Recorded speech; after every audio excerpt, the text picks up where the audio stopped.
Society operates like an invisible chess game, where there are only 6 types of people controlling billions of others. Most of us are disposable pawns keeping the system running, while a few operate as efficient rooks executing superior orders. Rare knights create innovations that the true masters then capture for themselves. The queens exercise visible power that everyone can see, but the kings remain completely hidden, literally printing the money that we fight over like idiots. Their trillionaire fortunes never appear on Forbes because they control the lists themselves. They orchestrate every crisis, every war, and every economic collapse for consecutive centuries. Democracy is pure theater. Meritocracy is an elaborate farce, and the free market is total manipulation. But I discovered the only strategy that completely annihilates this millennial control, and they pray desperately that you never discover this liberating truth.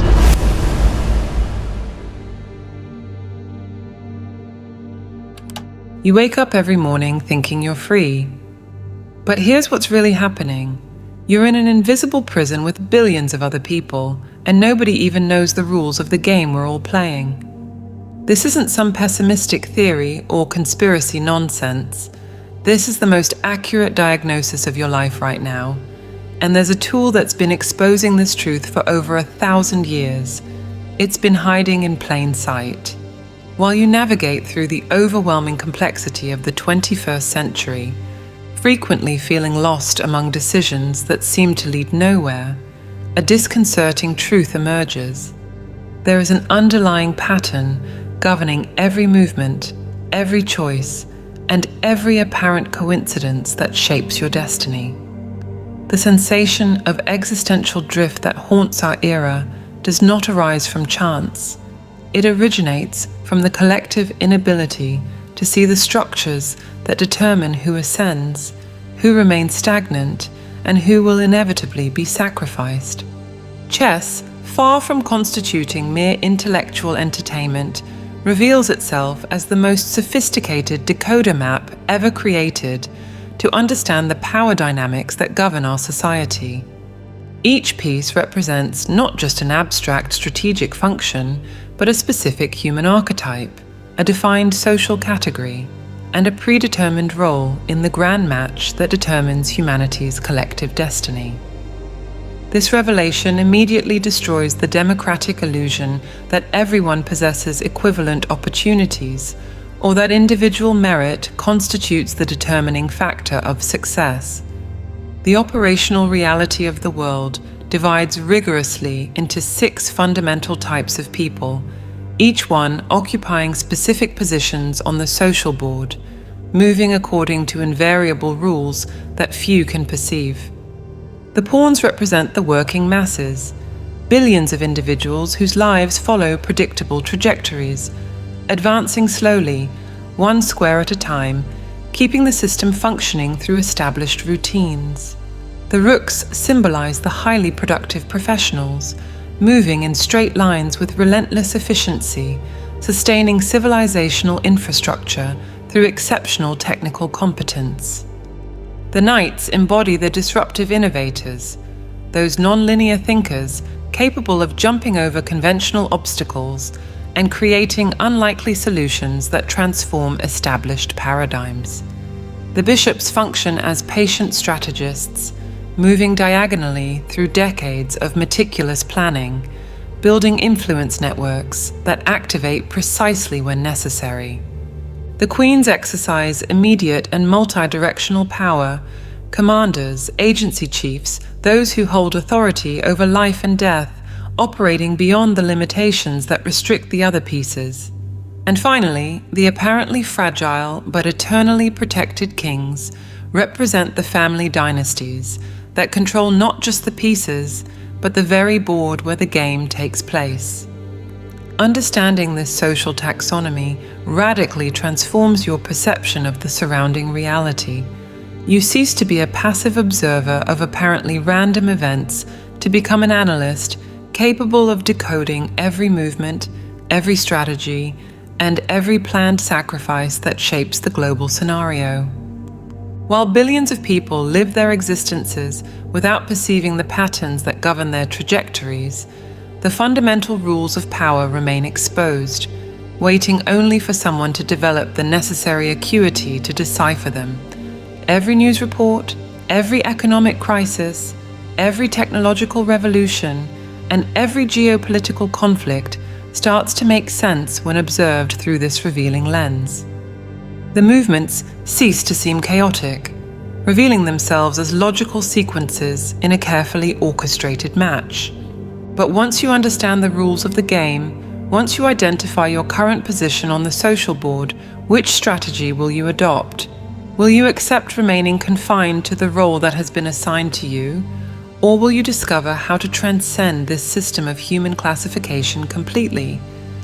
The answer will require that we dive deeply into the nature of each archetype, beginning with the invisible base that sustains the entire existing power structure, those millions of pawns whose collective movement determines the destiny of kings and queens. Here's the biggest irony in human history.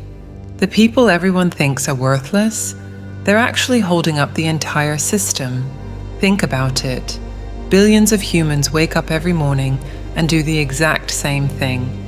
Commute to jobs that keep someone else's dream alive, buy products designed by people they'll never meet, pay taxes that fund systems they have zero control over. This boring daily routine, it's actually the foundation keeping invisible emperors on their thrones. Billions of human beings awaken each morning, executing identical rituals, commuting to jobs that perpetuate structures created by others, consuming products manufactured according to patterns established by higher instances, and paying tributes that finance systems over which they exercise insignificant influence. This apparently banal routine constitutes, in truth, the fundamental foundation that sustains invisible emperors on their distant thrones. The pawns represent the overwhelming numerical force of humanity: salaried workers, public servants, small merchants, students, and retirees who follow predictable trajectories within well-defined social corridors. Their predictability does not arise from intellectual limitation, but from the systemic need for operational stability that guarantees the uninterrupted functioning of the civilizational machine. Imagine removing all the pawns from the social board simultaneously. There would be no one left to produce food, operate factories, keep hospitals functioning, educate children, transport goods, or execute the millions of apparently minor tasks that keep society cohesive. The collapse would be instantaneous and irreversible. Kings, queens, bishops, and knights would quickly discover their absolute dependence on those they habitually despise or ignore. This paradoxical dependence explains why social control systems invest monumental resources in keeping pawns satisfied enough to remain productive, but never conscious enough to question their structural position. Standardized education, mass entertainment, directed consumerism, and superficial motivational narratives function as sophisticated tools of behavioral management. The predictability of pawns guarantees that governments can calculate tax revenues, corporations can project consumer demands, and financial institutions can anticipate monetary flows with impressive statistical precision. This calculability transforms human crowds into reliable mathematical variables within complex economic equations. Examine any urban center during morning rush hour. Millions of individuals move simultaneously in predetermined directions, following established routes, meeting synchronized schedules, and keeping the social gear turning with chronometric precision. This collective choreography does not emerge spontaneously. It results from decades of social conditioning that shapes behaviors according to specific systemic needs. However, occasionally a phenomenon emerges that challenges this apparently definitive classification: the exceptional transformation of the pawn into a queen. Andrew Carnegie exemplifies this extraordinary metamorphosis. A young Scottish immigrant who began as a worker in a textile factory, earning 17 cents per day, and ended up building a steel empire that redefined the American industrial landscape. Similar cases punctuate modern history, individuals who emerged from subaltern conditions to reach positions of global influence through exceptional combinations of strategic vision, unwavering determination, and favorable circumstances. Writers who began depending on social assistance, entrepreneurs who faced dozens of rejections before building commercial empires, and inventors whose creations transformed entire civilizations. These extraordinary examples serve a dual function in the system. They inspire sufficient hope to keep billions of pawns engaged in the pursuit of social ascension, while simultaneously masking the statistical reality that less than 1% will manage to realize significant transformations in their original social classification. The promotion of the pawn to queen in traditional chess occurs only when it crosses the entire board, overcoming all obstacles, reaching the adversary's territory, a journey that few complete and that requires perfect timing combined with exceptional capabilities. But here lies a disturbing question that exposes the manipulative nature of this dynamic. How many potential transformers remain eternally confined in subaltern positions, not due to the absence of capability, but due to the deliberate scarcity of genuine opportunities for ascension? The system needs pawns in sufficient quantity to maintain operational stability. Allowing excessive mobility would create structural turbulence that would threaten the predictability essential for the planning of the dominant classes.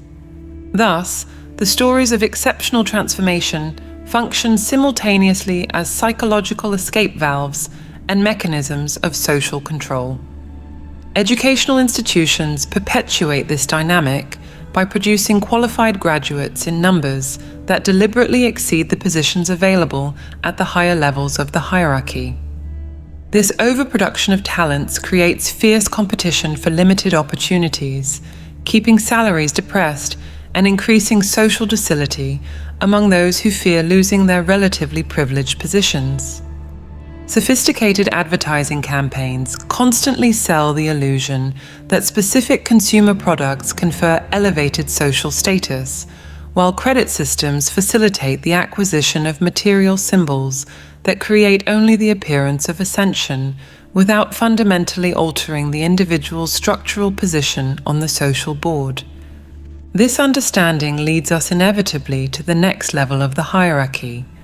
Those individuals who have transcended the condition of common pawn through exceptional technical competence, but who still operate rigorously within the rules established by the system.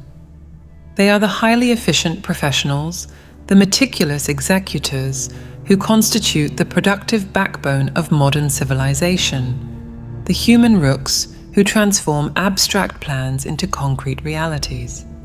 20% of people do 80% of the work that actually matters, and they control the world through pure competence.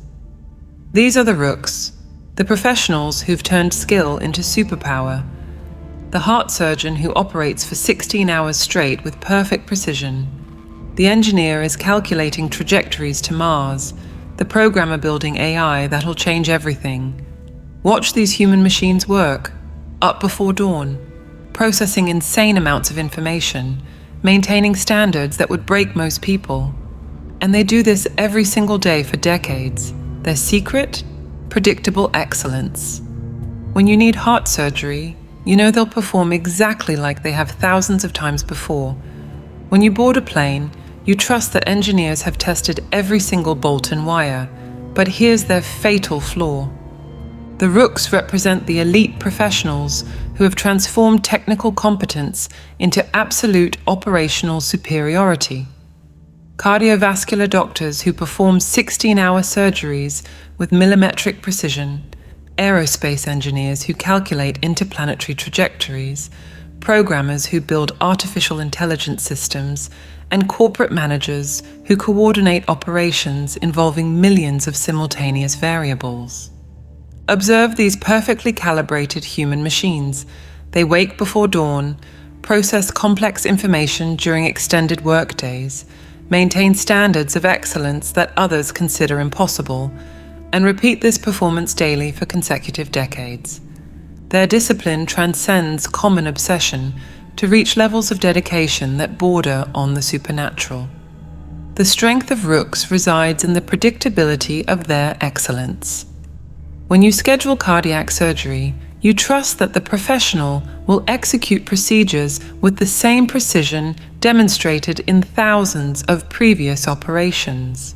When you board a commercial airplane, you assume that engineers designed each component according to rigorously tested specifications. This reliability constitutes the psychological foundation that allows modern society to function.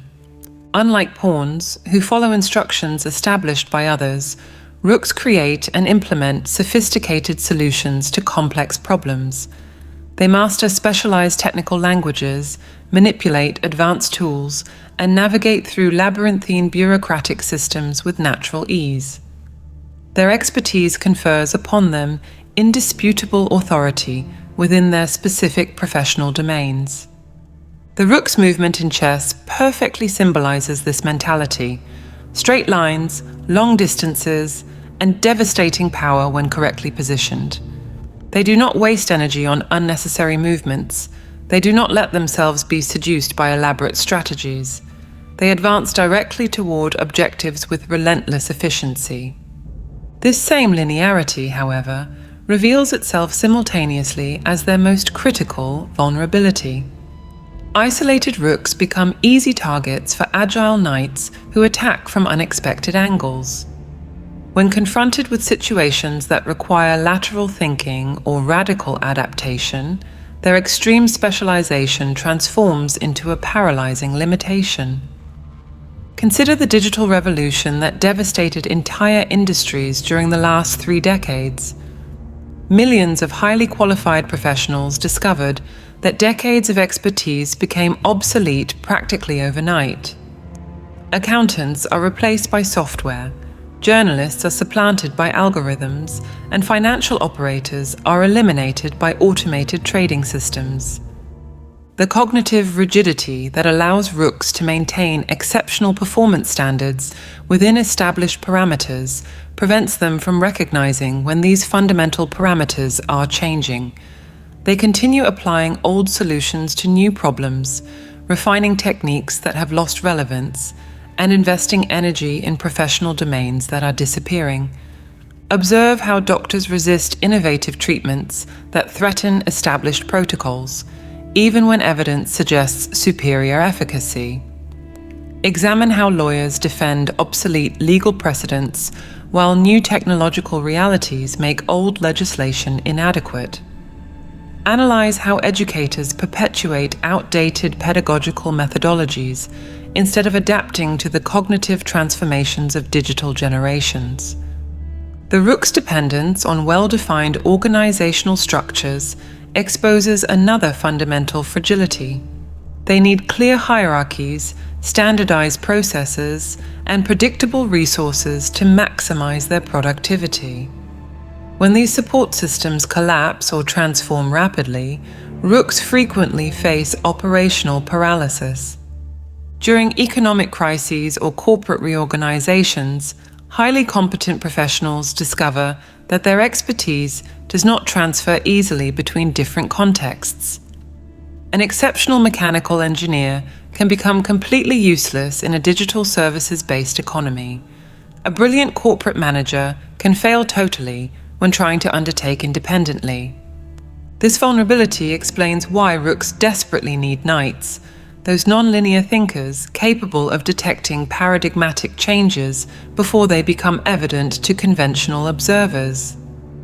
While rooks perfect existing systems, knights anticipate future systems that will make current ones irrelevant. The symbiotic relationship between rooks and knights frequently determines which organizations prosper during periods of accelerated transformation. Companies that combine exceptional execution with disruptive vision manage to navigate transitions that destroy less adaptable competitors. But here emerges a crucial question that will determine the destiny of millions of competent professionals. In an era where artificial intelligence can replicate much of human technical expertise, what will be the future role of rooks on the social board? The answer will require us to understand those exceptional individuals who have always managed to jump over conventional obstacles and create unlikely solutions. The innovative knights who will completely redefine the rules of the professional game. While rooks perfect the system, knights blow it up. These are the genuinely weird thinkers, the ones who see opportunities where everyone else sees walls. They don't just think outside the box, they don't even see the box. Knights move in that strange L shape on the chessboard for a reason. They never take the obvious path, ever. They find angles nobody else can see, connect dots that shouldn't connect, and build bridges between worlds that aren't supposed to touch. Everyone thinks they're crazy until they change the world. They drop out of school because standard education feels like a straitjacket. What the system calls disorders, dyslexia, ADHD, high-functioning autism, these often give them superpowers to see connections normal brains miss. The knights represent the genuinely non-linear thinkers, whose L movement on the board symbolizes their fundamental nature. They never follow the obvious path. They always find angles that escape common perception, and they connect scattered dots in a geometry that defies traditional logic. These individuals remain underestimated for long periods, frequently ridiculed for their apparently absurd ideas, until they suddenly emerge from obscurity to surprise the entire world. Observe how these disruptive minds function. They abandon formal education prematurely because they perceive that standardized curricula limit their creative potential. Neurological conditions that the conventional system classifies as deficiencies, dyslexia, attention deficit disorder, and functional autism, frequently confer upon them exceptional capacities to visualize connections that typical brains cannot process. They initiate ventures in industries they know superficially, violating all rules of sectoral specialization. A student magazine transforms into a music label, which evolves into an airline, which expands into space exploration. Genius programmers develop security software and then abandon lucrative careers to live as digital nomads, questioning civilizational fundamentals. Underground music producers reinvent themselves as billionaire fashion designers. Content creators become influential cultural philosophers, and software engineers found artistic movements that redefine contemporary aesthetics. This categorical fluidity confuses conventional observers who expect linear and predictable professional trajectories. Their creations transcend established genres, combining disparate cultural elements in a synthesis that initially seems chaotic, but gradually reveals innovative patterns that influence entire generations. They function as translators between different disciplinary languages, discovering that principles valid in electronic music also apply to architectural design, that strategies effective in software development work equally well in organizing social movements. The genius of knights manifests precisely in this capacity to detect invisible patterns, to anticipate cultural or technological confluences years before they become evident to traditional analysts. They function as supersensitive antennas, capturing weak signals that have not yet penetrated collective consciousness, translating vague intuitions into concrete realities that transform established paradigms. They possess exceptional tolerance for ambiguity and uncertainty, thriving in environments that would paralyze conventional professionals. While rooks need clear instructions and well-defined parameters, knights naturally navigate through unexplored territories where no maps or reliable precedents exist. This exceptional sensitivity, however, accompanies proportional risks. Knights live constantly on the frontier between revolutionary genius and self-destructive madness. One wrong movement, one mistaken intuition, or one poorly calculated bet can precipitate them into the abyss of spectacular failure. Their tendency to challenge social conventions frequently results in conflicts with established authorities, commercial boycotts, or even legal persecution. That is why they urgently need strategic protection provided by bishops, those patient planners who operate with temporal horizons that transcend individual lives. The bishops represent the temperamental antithesis of impulsive knights, moving diagonally through the social board with almost supernatural patience, building influence structures that develop over decades or even centuries. Edward Snowden illustrates this mentality perfectly. He spent years collecting evidence, studying security systems, and planning every detail of his revelation about global surveillance before executing one of the most sophisticated intelligence operations in modern history. His methodical approach contrasts dramatically with the typical impulsiveness of knights, demonstrating how bishops operate through meticulous planning that considers long-term consequences. There are business magnates who develop strategies that extend across multiple generations, investing in technologies that will only be commercially viable in future decades. Their temporal horizons completely defy the mentality of quarterly results that dominates contemporary financial markets, basing decisions on projections about civilizational transformations that have not yet begun to manifest. The bishops protect the knights by providing structure for their creative impulses, channeling disruptive energy in strategically advantageous directions, and ensuring that revolutionary innovations are not lost in fruitless experiments. They offer accumulated wisdom, strategic contact networks, and financial resources that allow innovators to concentrate exclusively on their discoveries without worrying about mundane operational aspects. This protective function reveals itself as crucial because knights, left to their own devices, frequently self-destruct through overconfidence or dispersal of focus. Their revolutionary temperaments can lead them to unnecessary confrontations with established powers, while bishops know more effective indirect strategies to neutralize systemic resistance. Simultaneously, the bishops prepare the terrain for the queens to dominate, creating political, economic, and cultural conditions that allow the exercise of direct and immediate power. While knights generate disruptive innovations and bishops develop long-term strategies, the queens embody absolute multi-directional authority. The queens differ fundamentally from all other pieces because they can attack in any direction, at any time, covering unlimited distances in a single move. They represent intelligence agency chiefs who coordinate secret global operations, military commanders who decide the destinies of nations through whispered orders, and corporate executives whose decisions affect millions of jobs instantaneously.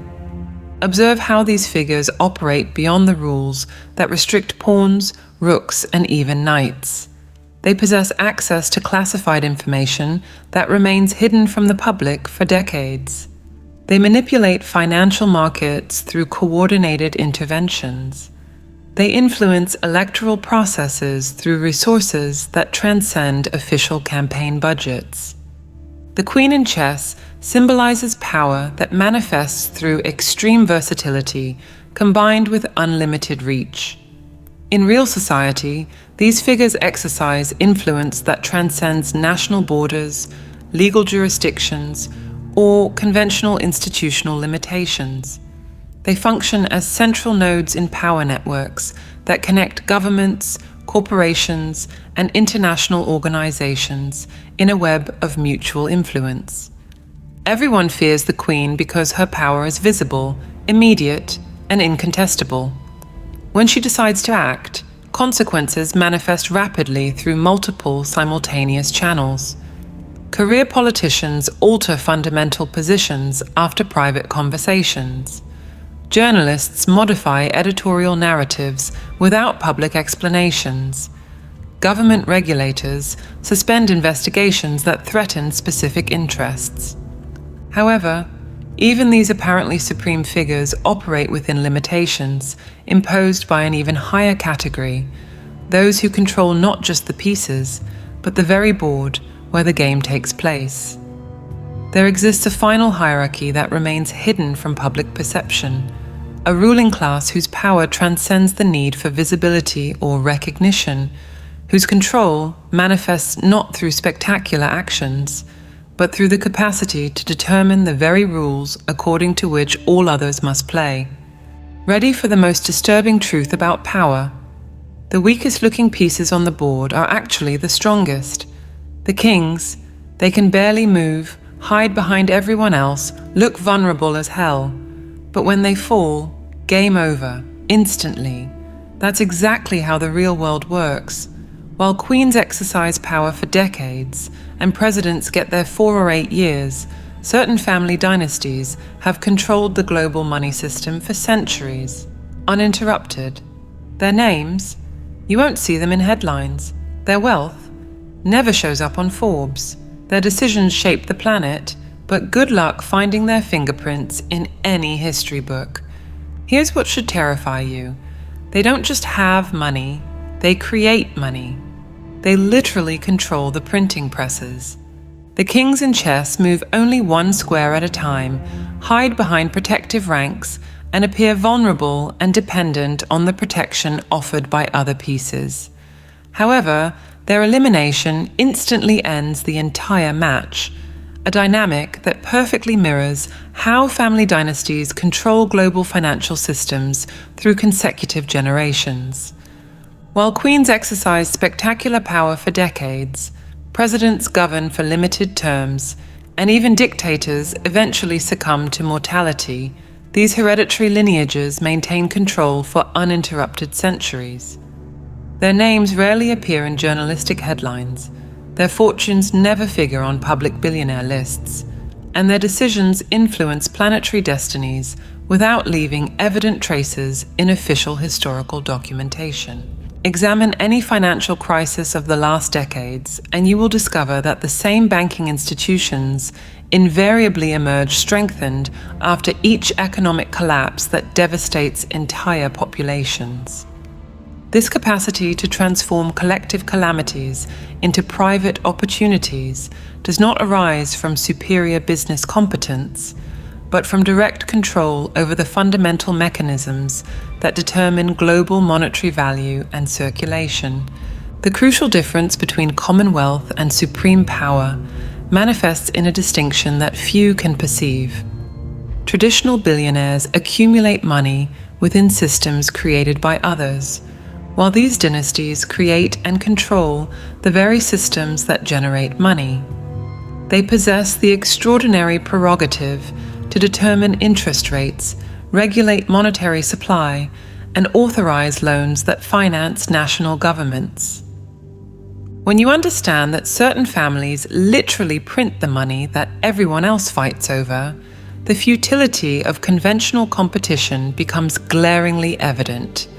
How can you compete in a game where your adversaries control both the rules and the manufacture of the chips used for betting? This revelation completely destroys conventional narratives about meritocracy, free markets, or representative democracy. All these concepts function as an elaborate theater that masks a much simpler operational reality.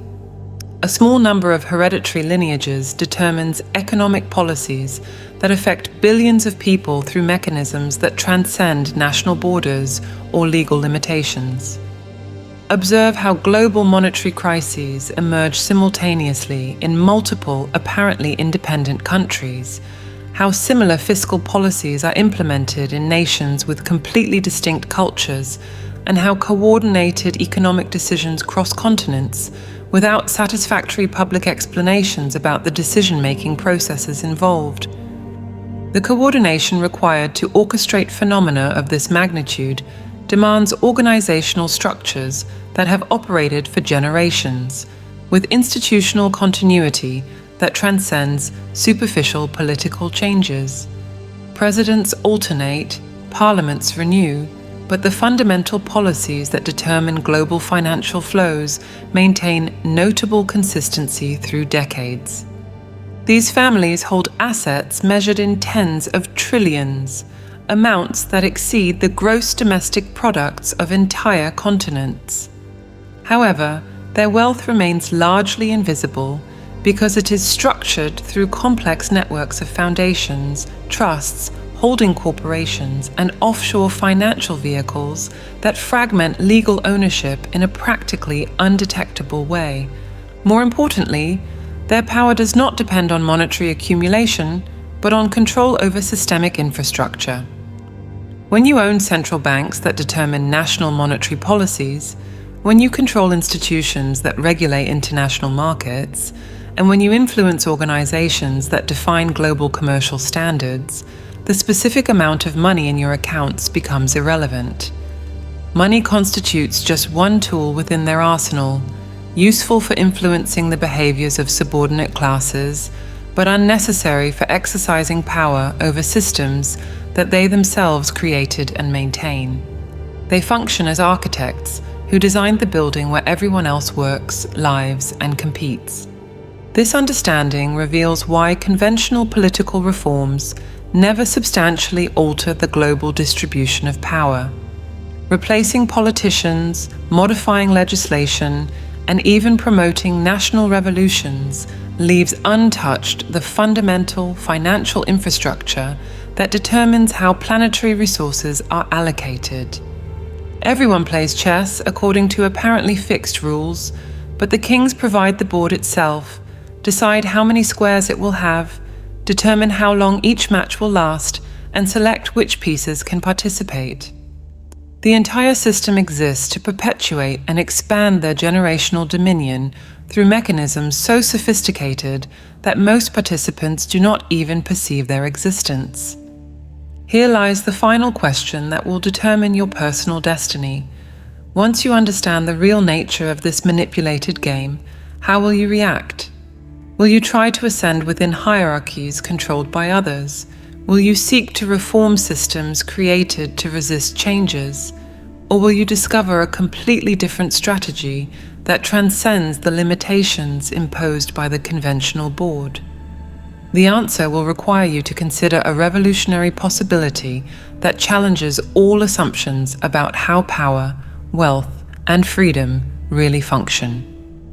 This revelation can completely transform your relationship with this entire architecture of social control. Throughout history, there's one strategy that beats every system of control, and it's not what you think. It's not a revolution. It's not reform. It's not even resistance. It's this: stop playing their game entirely. Look at Gandhi. The British Empire had all the guns, all the money, all the power. But when millions of Indians simply stopped participating, stopped paying taxes, stopped buying British goods, stopped recognizing British authority, the whole empire crumbled. Why? Because here's the secret weakness of every power system: they need your cooperation. Without it, they're nothing. The entire global financial system runs on one assumption. We all agree that digital numbers in computers equal real value. But what happens when people stop believing that lie? Bitcoin showed us. Millions just opted out, created their own system, and governments can ban it, regulate it, attack it, but they can't kill an idea whose time has come. Consider the devastating effectiveness of passive resistance implemented by Gandhi against the British Empire. Colonialism depended fundamentally on the economic and administrative participation of the colonized, payment of taxes, purchase of British products, and acceptance of imperial legal legitimacy.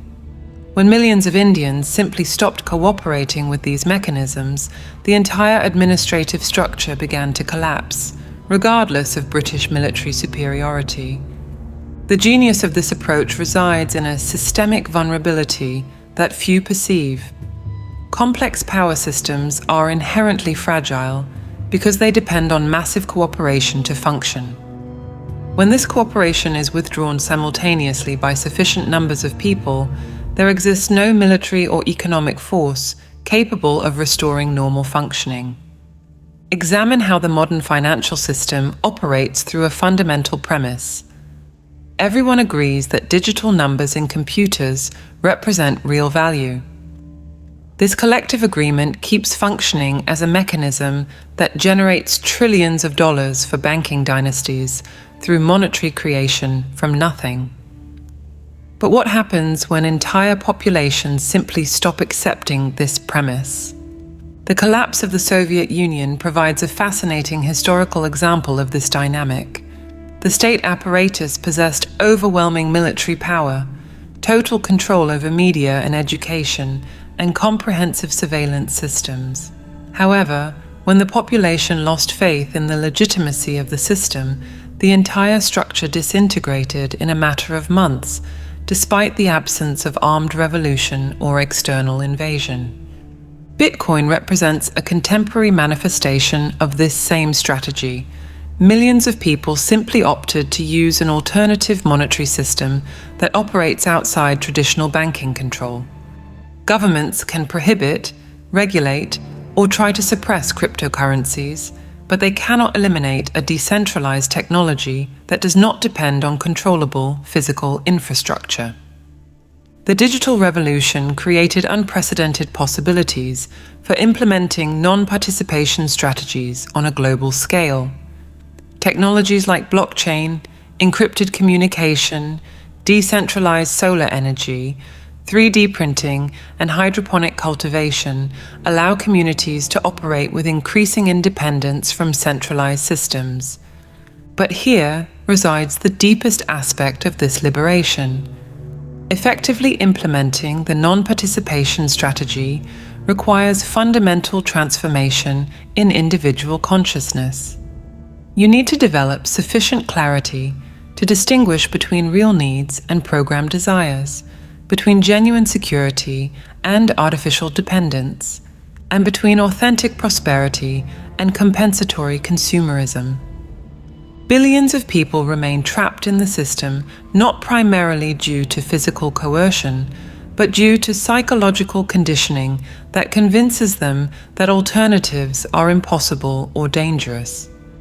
Breaking this conditioning requires developing cognitive capacities that transcend conventional patterns of thinking. Examine the lives of those who have managed to effectively free themselves from conventional control systems. Tibetan monks who maintained spiritual traditions during decades of Chinese occupation, Amish communities that preserve cultural autonomy amid industrial modernity, and hackers who create technologies that make state surveillance obsolete.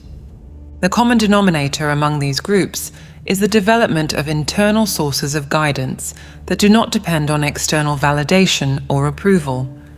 They have cultivated contemplative capacities that allow access to intelligence that operates beyond the limitations imposed by socially conditioned consciousness.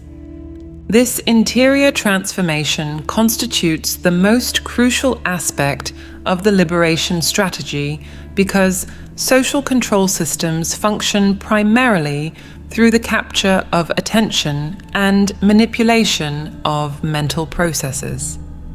When you develop the ability to direct your attention consciously, to question automated thoughts, and to distinguish between genuine intuition and social programming, you become progressively uncontrollable through conventional mechanisms.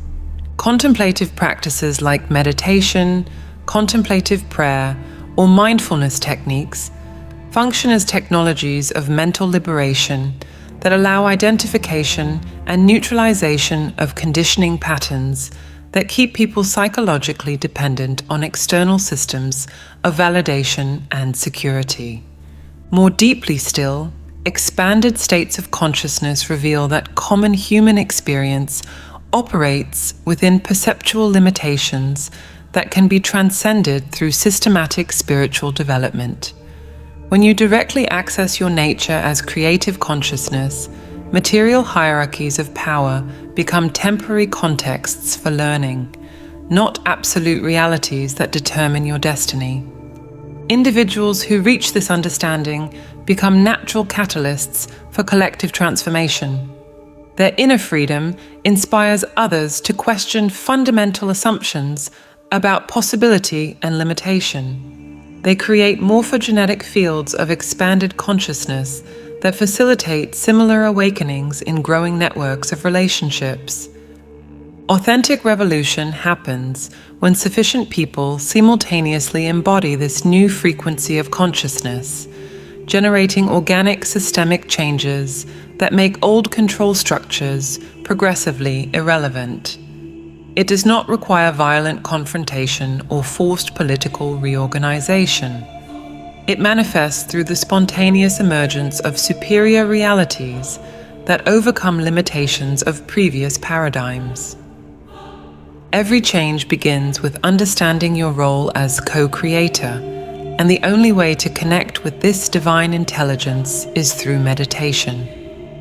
We have developed a set of audio tools to help you access this higher state of consciousness. To learn more and get immediate access, click the link on the screen or in the comments. If this video resonated with you, write in the comments, "It made sense to me,"